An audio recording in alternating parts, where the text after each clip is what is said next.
Ayan po, dumating na yung aking MPPT na Zamdon 60 ampere. In-order ko sa Shopee. Bale, ito ay ikakabit ko nandito ako sa likod ng sasakyan ko. Yan, doon ko yan ikakabit sa doon, sa taas na yun. Hindi, yung panel pala. Ipang ano na rin ako dito sa matigas kasi to. So, ang gagamitin ko muna dyan ay itong aking PEMS. Yan, 20 amps. Madami ako dong tax nail. Pero hindi muna. Pagka dumating na yung hybrid inverter ko. Mas maganda sana dito yung SRNE. Mas mura lang ito. 4,000 lang ito yung SRNE. Ay nasa 9K ang 60 amps. Ito kasi ay 60 amps. Cash siya yung tatlong 550 watts. Kasi 1650 ito ang maximum na PV input. Maganda dito kay responsive talaga yung Zamdon. Pag doon kayo bumibili ka pa lang, kinachat ka na ng seller. First time ko din bumili nito.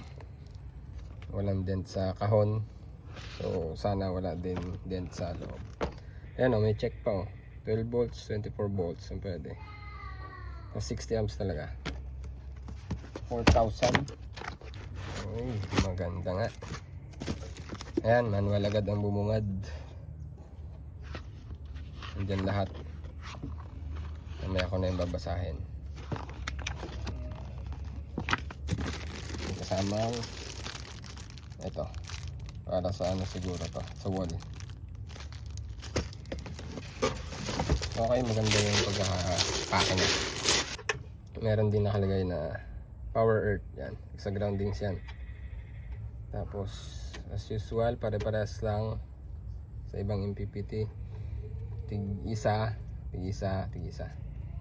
Positive, negative lang So ito ay meron din ditong may sensor dito. Ito. Tapos siguro sana to. Communication siguro ito. Tapos wala na. Ito, may wifi din siya. Module. Siguro kakabitan pa to. Palagay ko walang wifi to, pero pwedeng kabitan. Tapos ito na. Ayan, ito ba? Yan, 60 amps. Number of input strings ay isa lang. Tapos max PV array yan, 120 volts. Ibig sabihin hanggang 120 volts yung kaya mong ilagay dyan. Halimbawa ay ilalagay ko dito ay 550 watts. Yun ay nasa 40 volts siguro or 48 volts, 49. Pagpalagay natin 50 volts, yung dalawa pag siniris mo magiging 100 volts. Kaya pa rin ito.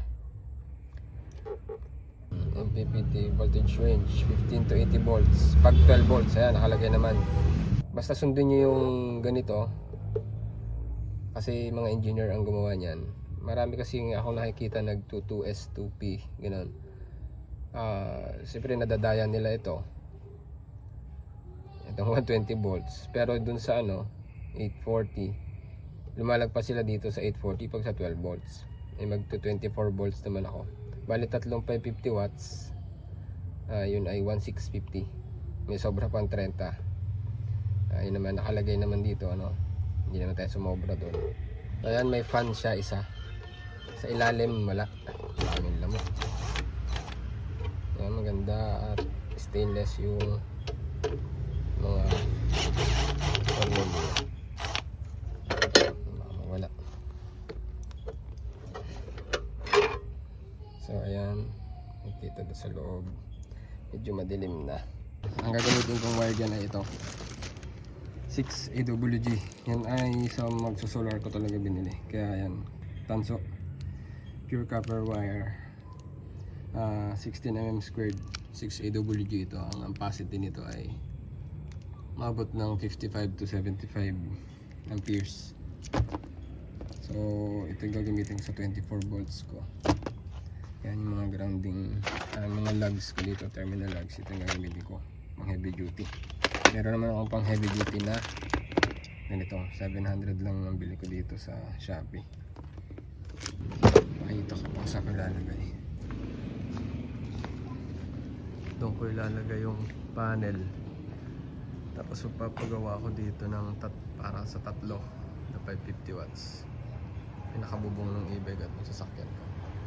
So doon muna pansamantala yung isa na 550 watts bukas. Tapos hindi na rin yung ganyan yung gagamitin kong wire, BB wire. Gagamitin ko ay yung nabibili sa solar, yung twin na. Talagang nakunat yung matigas. Tapos papakita ko yung setup ko. Ito, ang laki. Ang laki pala. Dito yan ilalagay. Halos isang ano na. Sinlaan niya na yung setup ko. Maganda talaga yung SRN pero mas gusto ko kasi uniform. Para parehas yung kulay niya. Saka Samdon din yung MPPT. Samdon din yung hybrid. Nakarekta na rin yan. Dito kayo narekta. Ito parang nakalagay din sa manual yan kung ilan yung sa mga nagtatanong, may nagtatanong kasi ilan daw ba yung ano nito. Ito sira na pala to. 0 volts na ampere siya pero kumakarga pa yan. Nasira lang yung ano, hindi ko alam kung bakit. Kaya ayoko na yung POW MR. Yung sana bibiliin kong hybrid. Mura. Kaya mapapamura ka. Bali yan, alam ko nasa 15 amps yan. Ito nasa 15 amps yung ano, sa mga nagtatanong na yung output dito. Yan. Ito kasi uhaw yung 200 watts talaga dito kahit isa lang nito. Uhaw talaga yun. Nangyayari kasi pinapang-reserve ko lang yung pagka nag-brown out na saka akong ginagamit ito. Nung isa pa lang yan ay 200 watts lang yung panel. Napupuno siya. Ang problema hindi nasasagad yung voltage na hanggang 13.2 volts lang sagad niya. Full charge na yun ay dapat nasa 13.8 kapag sinet ko yung voltage ko sa 13.8. 13.6 talaga yung full charge niya dapat. Sa resting siyempre 13.2 hanggang 13.4. Depende rin niya kung hindi balance yung cells. Meron naman akong application na pinakita yung Xiaoxiang na tatagel naman yung ano, nagbabalance yung mga cells dyan, yung 4, bali 8. Magka-balance yung mga yan sa ginagamit ko na yun. Huwag kayong mag-rely dun sa CST na app saka sa Gentile na app. Pareha lang kasi ito ng Gentile at CST. Ito yung isa sa maganda pag kumpleto ko sa gamit ano. Ito mo. Ito po. 16mm squared yan. 6 AWG. Makapal po yan. So kung kumpleto ko sa gamit, ito nasa 700 lang ito sa Shopee. Ayan, ito yung mga lugs, terminal lugs. Ito yung nabibili sa Shopee. Pwede na to, pero ang gagamitin ko yung nabili ko mismo sa mga solarista. Sobrang kapal talaga niya. Ayan. Ito ay pang 25 ito. Pang 16mm lang yung kailangan ko. 16mm. Ito, nakalagay naman dyan. SC16. Yung 8, yun yung laki ng butas na ito. Yung 16 ito. So ayan na, 8. Ito yung 8. Kasi merong iba.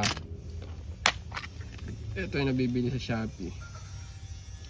Although 16 din siya, pero 6 lang yung ano dito, yung mm squared, yung kasya.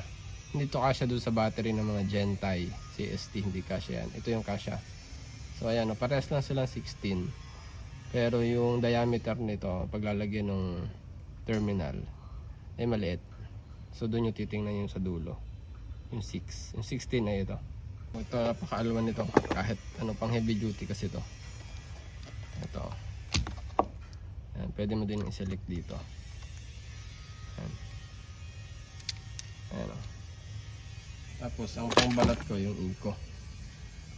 Pero hindi ito, halos hindi siya magkasya yan o. Pero pwede na yan. Mag-aariin na rin.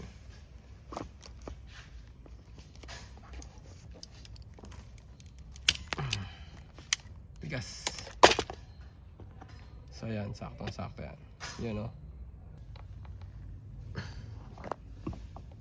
Yun. Yan.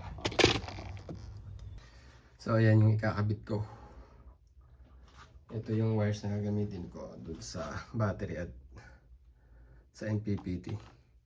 Meron din ako dito nakaabang na ano, SPD, DCS, SPD. Para sa headlamp. So naka-earth.